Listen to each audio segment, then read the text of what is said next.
Good afternoon, everybody. How are we? It's a newsy day indeed. And last night we saw the very best of America. After spending nearly 300 days aboard the International Space Station, Butch Wilmore and Suni Williams are back on Earth. These two incredible astronauts were only supposed to be up there for 8 days, but because of the Biden administration's lack of urgency, they ended up spending 9 months in space. Joe Biden's lack of courage to act boldly and decisively was a big reason why Butch and Suni did not make it back until yesterday. But President Trump doesn't waste time. Immediately after taking office, President Trump directed Elon Musk and SpaceX to rescue these brave astronauts alongside NASA. The president also called the acting administrator of NASA and told her to bring the astronauts home as soon as possible. As acting administrator Janet Petro said herself yesterday, per President Trump's direction, NASA and SpaceX worked diligently to pull the schedule a month earlier. The president looks forward to welcoming Butch and Suni to the Oval Office when they are recovered. This historic mission brings new meaning to President Trump's promise to always look out for the forgotten man and woman. On another important matter, yesterday, President Trump and President Putin spoke about the need for peace and a ceasefire in the Ukraine war. Both leaders agreed this conflict needs to end with a lasting peace and also stressed the need for improved bilateral relations between the United States and Russia. President Trump also spoke with President Zelensky this morning to align both Russia and Ukraine in terms of their needs and requests.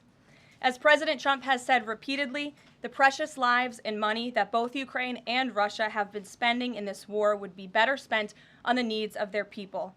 This terrible conflict would have never started with President Trump in charge, but he's determined to end it once and for all. President Trump also promised maximum transparency and a commitment to rebuild the trust of the American people in our intelligence community. Part of that promise was to fully release previously classified records related to the assassination of former President John F. Kennedy, and he made that happen yesterday. This historic release consisted of approximately 80,000 pages of previously classified records that are now published. The records are available to access either online at archives.gov/JFK or in person, accessible to the American people at the National Archives in College Park, Maryland. Records that are currently only available for in-person viewing are being digitized and will be uploaded in the coming days. On another note, positive economic data continues to pour in, showing the immediate impact of President Trump's pro-growth agenda. After suffering a steep decline in the final year of the Biden administration, the manufacturing sector came roaring back in February. Industrial production surged in February, these are new numbers, 3 times at a greater 3 times rate than the expectations to its highest ever recorded level. And President Trump's laser focus on massive deregulation and unleashing our domestic energy industry is leading to stabilities for Americans' bottom lines. As Newsweek summed it up today, gas prices are plummeting under President Trump. And the Trump administration continues to make American communities safer through our ongoing mass deportation campaign of illegal alien criminals.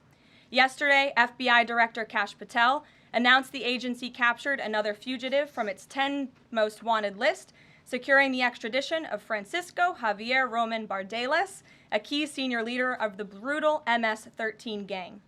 And the brave men and women of ICE also arrested a number of dangerous aliens across the country in recent days. You will see them on this screen. ICE San Francisco just arrested a citizen of Guatemala convicted of sexual battery. ICE New Orleans arrested a citizen of Ecuador convicted of rape in Suffolk County, New York. ICE Atlanta arrested a citizen of Mexico convicted of assault by strangulation. ICE Dallas arrested a citizen of Mexico convicted of assault with a firearm and rape with a foreign object. And ICE Houston arrested a citizen of Guatemala convicted of indecent sexual contact with a child in Texas. These are heinous criminal alien monsters who the previous administration allowed to flood into our country. And every time President Trump and this team deport one of them, our country becomes safer. Finally, before I open it up to questions, I want to tout how successful our efforts have been in filling out President Trump's administration. There have been a record number of 281 Senate confirmed nominations already, with another 280 in process. Here at the White House, OPM and GSA, we have filled 100% of the total number of slots. And this is a record number of placements in the first 58 days of any administration, and a testament to the caliber and the sheer quantity of talented people who want to work for President Trump to make America great again. Here in our new media seat today, we have Katie Pavlich. Katie is the editor of townhall.com, which is a subsidiary of Town Hall Media. It's a leading conservative news and opinion outlet based right here in Washington, D.C., with writers and journalists reporting around the country. Last year, Town Hall Media had 60 million unique users and 1.4 billion page views, with a broad reach on a number of social media platforms. With that, Katie, please kick us off. Thank you, Karoline. Really appreciate it. Sure. Thank you. So given the back and forth with this U.S. District Judge and the administration's use of the Alien Enemies Act, does the President plan to send new and additional flights of Venezuelan gang members, now designated as foreign terrorists, from the U.S. to El Salvador or elsewhere? Can Americans expect to see those flights sometime soon? Americans can absolutely expect to see the continuation of the mass deportation campaign that has been successfully led by this president, Secretary of Homeland Security Kristi Noem, and also our Secretary of State, Marco Rubio. Since you brought up the judges, I would like to point out that the judges in this country are acting erroneously. We have judges who are acting as partisan activists from the bench. They are trying to dictate policy from the President of the United States. They are trying to clearly slow walk this administration's agenda, and it's unacceptable. As the President said last night, we will continue to comply with these court orders. We will continue to fight these battles in courts, but it's incredibly apparent that there is a concerted effort by the far left to judge shop, to pick judges who are clearly acting as partisan activists from the bench in an attempt to derail this president's agenda. We will not allow that to happen. And not only are they usurping the will of the president and the chief executive of our country, but they are undermining the will of the American public, tens of millions of Americans who duly elected this president to implement the policies that are coming out of this White House. And then one more question. Senate Minority Leader Chuck Schumer said yesterday that he was united with Democrats in working against Americans who, quote, their attitude is, I made my money all by myself, how dare your government take my money from me? Or, I built my company with my bare hands, how dare your government tell me how to treat my customers? What is the president's response to this, given his upcoming tax agenda and need to work on Capitol Hill? Well, we certainly hope that Democrats all of a sudden are for more money in the pockets of the American public. The president has made it incredibly clear that he is committed to tax cuts. He is committed to passing a big reconciliation package later this year, ending no taxes on tips, taxes on overtime, no taxes on Social Security for our hardworking seniors. And we encourage everybody on Capitol Hill to support that when it comes to the finish line, especially Democrats who clearly need a boost from the American public right now. Their approvals are at an all-time record low. Thanks for being with us, Katie. Garrett. I have one other question, but I want to follow up on Katie's question. Actually, you said the mass deportation campaign would continue, but she asked about the flights specifically. Will those flights to El Salvador continue while this case is being appealed? We don't have any flights planned specifically, but we will continue with the mass deportations. And I would just like to point out that the judge in this case is essentially trying to say that the president doesn't have the executive authority to deport foreign terrorists from our American soil. That is an egregious abuse of the bench. This judge does not have that authority. It is the opinion of this White House and of this administration, and that's why we're fighting this in court. And it's very, very clear that this is an activist judge who is trying to usurp the president's authority. Under the Alien Enemies Act, the president has this power, and that's why this deportation campaign has continued. And this judge, Judge Boasberg, is a Democrat activist. He was appointed by Barack Obama. His wife has donated more than $10,000 to Democrats, and he has consistently shown his disdain for this president and his policies, and it's unacceptable. You took me right where I wanted to go about the idea that these people are all foreign terrorists, but Judge Boasberg was originally appointed by George W. Bush and then elevated by Barack Obama. I just feel like I should clear that up. Well, let me just say something to that effect, Garrett. 67% of all of the injunctions in this century have come against which president? Donald J. Trump. Let me say that again. 60% of the injunctions by partisan activists in the judicial branch have come against President Donald Trump, and 92% of those have been from Democrat-appointed judges. This is a clear, concerted effort by leftists who don't like this president and are trying to impose or slow down his agenda. So, given that, do you think it's a good use of Congress's time and the president's political capital to try to impeach and remove a federal judge, which would take 67 votes you're unlikely to get in the Senate? Well, look, the president has made it clear that he believes this judge in this case should be impeached, and he has also made it clear that he has great respect for the Chief Justice John Roberts, and it's incumbent upon the Supreme Court to rein in these activist judges. These partisan activists are undermining the judicial branch by doing so. We have co-equal branches of government for a reason, and the president feels very strongly about that. Jackie. Thanks, Caroline. What options does the president have to, he says he's going to follow court orders. He wouldn't defy a court order, but he's raised these concerns about these judges acting in such a partisan way.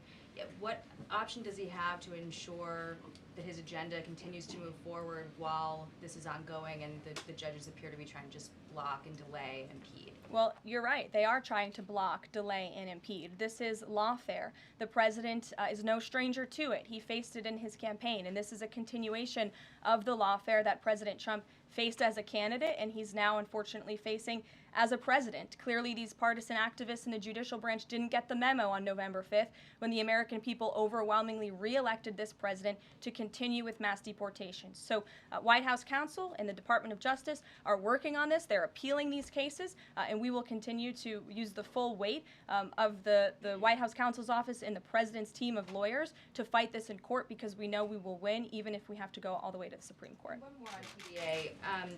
Andy McCarthy said in an interview with Hugh Hewitt, he certainly agrees with what the president is trying to do with the Alien Enemies Act, but he's not sure that the law is completely on his side. He cites some previous Supreme Court rulings dealing with enemy combatants in wartime, says that even they have a challenge or a right to challenge their detention in court. He raised concern also that while TDA has been designated as a terrorist organization, these individuals hadn't been prosecuted for terrorism. So my question is, will the president ask Congress potentially to declare war on these cartels for the invasion that he's talked about so that he's on stronger legal footing? Well, we absolutely disagree with the legal opinion of the individual that you mentioned. We would not have moved forward with this if we didn't believe the president. This was within the president's executive authority to continue with this mass deportation effort under the authority provided to him under the Alien Enemies Act. And when you read the act, as I did last time at the podium, a predatory incursion is absolutely what has happened with Tren de Aragua. They have been sent here by the hostile Maduro regime in Venezuela, and the president, immediately upon taking office, designated TDA as a foreign terrorist organization. And under this act, it is within the president's authority to deport these terrorists. And anybody trying to defend these terrorists who have now been sent off of American soil should talk to the families of the individuals who these heinous monsters have killed and have raped. If you talk to those families, they are so heartened by the president's decision to take tough action and to use his executive authority, something that no other president has been willing to do, because President Trump does what he says he's going to do, and he is deporting these foreign terrorists from American soil to secure our homeland, and he's within his rights to do that. Very quickly Jennifer. on Tesla, very quickly on Tesla, there's a website that's trying to dox Tesla owners across the country and saying they're only going to take down personal information when people show that they've sold their cars. What's the administration going to do about that? I haven't seen that website, but we certainly think it's despicable, the violence that has taken place against Tesla, the company, its employees, and also just Americans who have chosen to drive an electric vehicle. Many of them are Democrats, by the way. Democrats were big supporters of Tesla and of electric vehicles until Elon Musk decided to vote for Donald Trump. So we would like Democrats to also come out and condemn this heinous violence that we have seen, and I believe the Attorney General has said she's investigating these incidents as acts of domestic terrorism. Jennifer. On Ukraine, can you say, is the White House going to pause foreign military aid or intelligence sharing with Ukraine, as Russia says it's pushing for? And then I have a follow-up on the Federal Trade Commission. Sure. When it comes to Ukraine, I do have a statement for you from the National Security Advisor and also the Secretary of State. First, I'd like to reiterate what the President said earlier following his call with President Zelensky this morning. He said he just completed a very good telephone call with President Zelensky. It lasted approximately 1 hour. Much of the discussion was based on the call made yesterday with President Putin in order to align both Russia and Ukraine in terms of their requests and needs.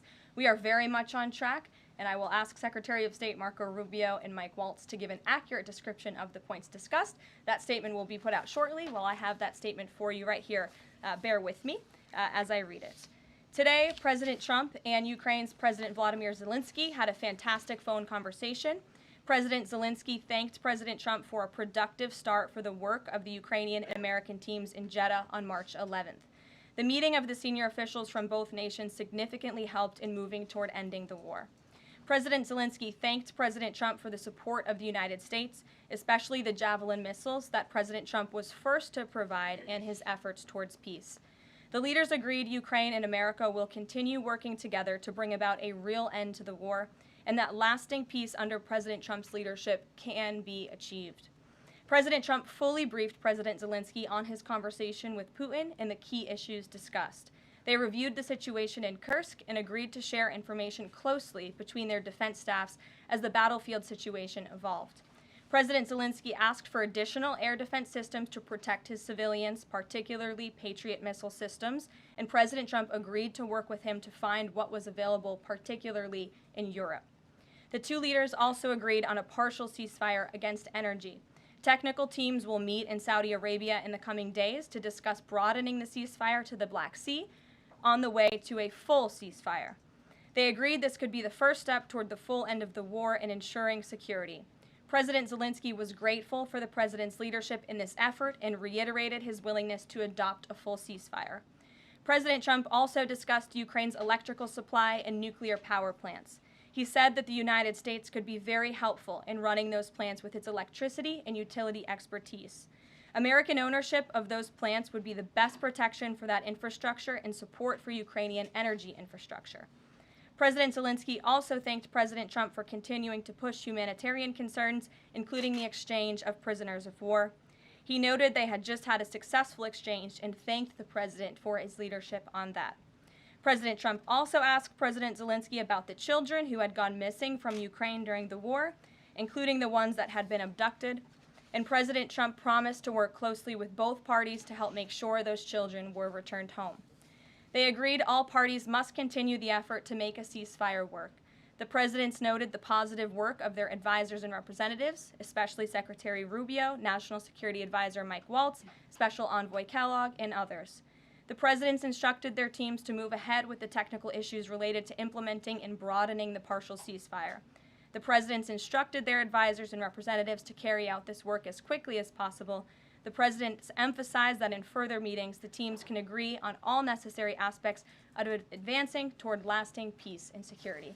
That is a lengthy statement that was just given to me, so thanks for bearing with me. Our office will, of course, provide this after. And as you know, as I just pointed out in the statement, the president's team of negotiators and national security experts will be heading to Saudi again later this week to continue working on and ironing out the details. But I would just like to emphasize we have never been this close to peace, and it's only because of President Trump that we are here. I think a couple of years ago, as you all reported on the war, it was incomprehensible to have a partial ceasefire in this conflict. And today, that is true because of the leadership of this president. So they Mary.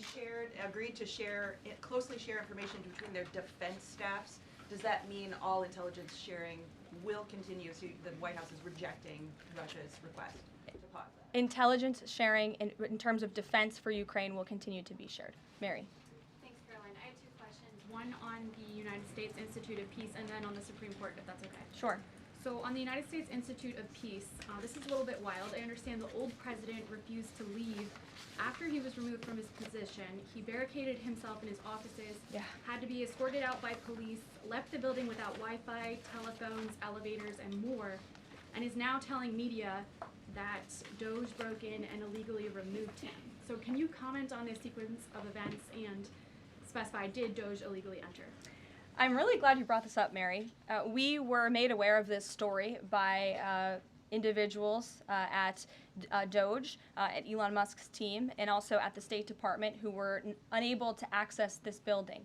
And it became very clear that there was a concerted effort amongst the rogue bureaucrats at the United States Institute of Peace to actually physically barricade themselves essentially inside of the building to prevent political appointees of this administration who work at the direction of the President of the United States to get into the building. There was a piece in the Daily Caller, thank you for sharing the truth on this, about what happened. Staff contacted the MPD in an attempt to prevent Doge personnel from entering. They barricaded the doors. They also disabled telephone lines, internet connections, and other IT infrastructure within the building. They distributed flyers internally, encouraging each other to basically prevent these individuals from accessing the building. I use this to say this is what Doge and this administration is facing. It's a resistance from bureaucrats who don't want to see change in this city. President Trump was elected on an overwhelming mandate to seek change and implement change, and this is unacceptable behavior. Thank you. And just really quick on the Supreme Court, I know it's been almost 3 years now since the leak of the draft Dobbs opinion to Politico, actually. A leak which sparked protesting outside the homes of the justices and even brought on one attempted assassination attempt. I know Justice Alito said that it made the justices targets for assassination, but yet the Supreme Court has not tracked down any leaker. Does the White House have interest in finding out who that leaker was, and can you comment on that at all? I know generally speaking the president has an interest in finding leakers and he believes it's unacceptable, and it's the position of this administration. You've seen the Secretary of Homeland Security has taken tough action at her agency. Leaking is unacceptable to this president and to the leaders across the board in this cabinet, especially when it puts people in harm's way. Sure. Thank you, Caroline. A mom whose daughter was forced to change in a locker room with a biological male at school filed a complaint with the DOJ. How will the Trump DOJ deal with violations of President Trump's orders protecting women and girls like this? I would defer you to the Department of Justice on that specific case, but the president has made it incredibly clear that it is the policy of this administration that there are only two genders, male and female, only two sexes rather, male and female, and that we are not going to tolerate such behavior by men pretending to be women. The president will continue to strongly stand for the rights of women and girls, not just in sports and on athletic fields, but also in private spaces like locker rooms and bathrooms. Sure. Go ahead. Thank you. On the FTC, two quick questions. Can you explain the president's thinking in his decision to fire the two Democratic commissioners, especially given that Mark Meadow is on track to be confirmed next week and there would be a Republican majority? My biggest question is why now? Sure, because the time was right to let these people go, and the president absolutely has the authority to do it, and they were given ample notice in a letter that I believe your outlet reported on, so it pretty much explains exactly why this administration chose to let those individuals go. Is the ultimate goal to get this to the Supreme Court to try to overturn the 1935 precedent? The goal was to let these individuals go. If we have to fight it all the way to the Supreme Court, we certainly will. Rachel. Back to those deportation flights to El Salvador, can the administration provide any more details on how authorities determined that each of those men were in fact members of a gang? And if the White House can publish images, photos, videos of those men, why can't the administration just release basic information like their identities and names? We are not going to reveal operational details about a counterterrorism operation, but what I can assure you, as I said on Monday, we have the highest degree of confidence in our ICE agents and our Customs and Border Patrol agents who have committed their lives to targeting illegal criminals in our country, particularly foreign terrorists, and they had great evidence and indication. They have the highest degree of professionalism, and they were 100% confident in the individuals that were sent home on these flights and in the president's executive authority to do that. To follow up, I know in the last briefing you cited privacy concerns as a reason why the administration may not be able to reveal the identities. What exactly are the privacy rights of immigrants who were deported that the administration says were dangerous enough to be sent to El Salvador and sit in a prison? Again, as I just said, we're not going to reveal the operational details of a counterterrorism operation for quite obvious reasons. We're trying to combat terrorism here in the United States of America. Jeff. could ask something else about the phone call yesterday. There was a couple different readouts from the Kremlin and the U.S. on a couple different points. One was energy and infrastructure. The U.S. statement said energy and infrastructure. The Kremlin said energy infrastructure. What is your understanding of what the actual substance of that disagreement was? Then I have one other question on that. I would defer you to the readout that was provided by the White House. That's our understanding, and that's the truth. And if I could ask a question about the judge as well. How does a president define a bad judge? Is it just someone who disagrees with him? And is that a dangerous precedent in this case, because this is a temporary ruling from Judge Boasberg that he could ultimately rule in your favor? Is he setting up a standard here for calling for the impeachment of a judge who may ultimately rule on your side? No, it has nothing to do with disagreeing with the president on policy. It's with disagreeing with the Constitution and the law. And it's trying to usurp the authority of the executive branch of this country. It's having baseless reasoning for these injunctions. And it's a clear effort by these judges to slow roll this president's agenda. And if you just look at the injunctions that this president has faced, deporting foreign terrorists from our homeland, hiring and firing of executive branch employees, which when the president is the executive of the executive branch. You also see an injunction by a partisan activist judge when it comes to the Secretary of Defense trying to determine the readiness of our troops and the qualifications of our troops in our armed forces. Does a single district court judge really have more authority over the Commander-in-Chief and the Secretary of Defense to determine who should serve in our United States Armed Forces? Absolutely not. Anyone who has taken a basic civics lesson can understand that, and it's ridiculous lawfare that we are witnessing. The president said he supports. I'm sorry. The president said he respects the Chief Justice here. Does he respect him specifically on this case and this opinion, or respects him overall? And has he spoken to any other Supreme Court justices? The president respects Chief Justice Roberts overall. He just expressed that to me in the Oval Office, but it's also quite clear that the Supreme Court needs to rein in these judges who are acting as partisan activists, and they are undermining the judicial branch, and it's a dereliction of duty on their behalf. Deanna, go ahead. Thank you so much, Caroline. On the call with Zelensky, did they discuss the minerals deal at all?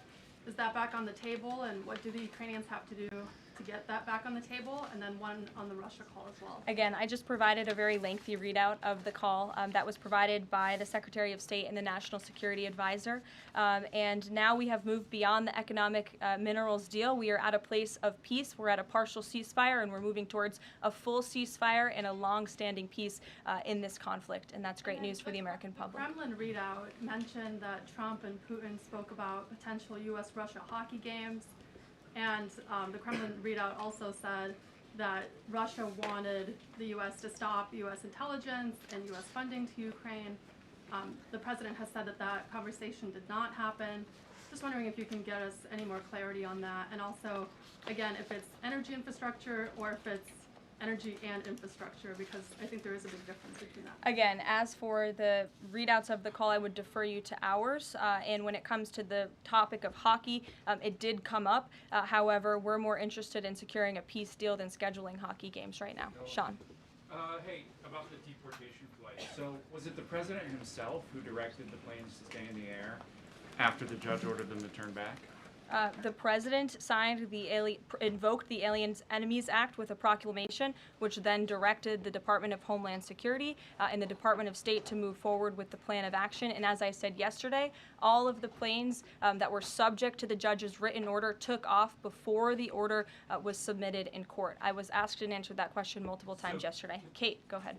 Is the president still considering pressuring Russia with sanctions or tariffs to try to get a full ceasefire? And is there any kind of deadline or timeline that the White House has in mind for when that pressure might ramp up? Again, the president had a nearly 2-hour-long call with President Putin yesterday. We provided a readout of that call, and we have his negotiating team heading to the Middle East this week to continue these discussions in regards to sanctions and any other details. I'm not going to give a readout of those from this podium. And on TikTok, is Oracle the leading contender for a deal? And would the U.S. back a deal that keeps TikTok's algorithm and the underlying technology still in Chinese hands? As President Trump does so well, we don't get ahead of ourselves. ourselves when we are in the midst of the art of the deal. So when the president and this team are ready to announce a deal on TikTok, which is a high priority for the president, we will make that known. I've seen that reporting, but I'm not going to comment on it just yet. Sure, go ahead. Thank you, Press Secretary Leavitt. Some prominent Trump supporters have been making the case that Derek Chauvin deserves a pardon. They argue that he did not receive a fair trial.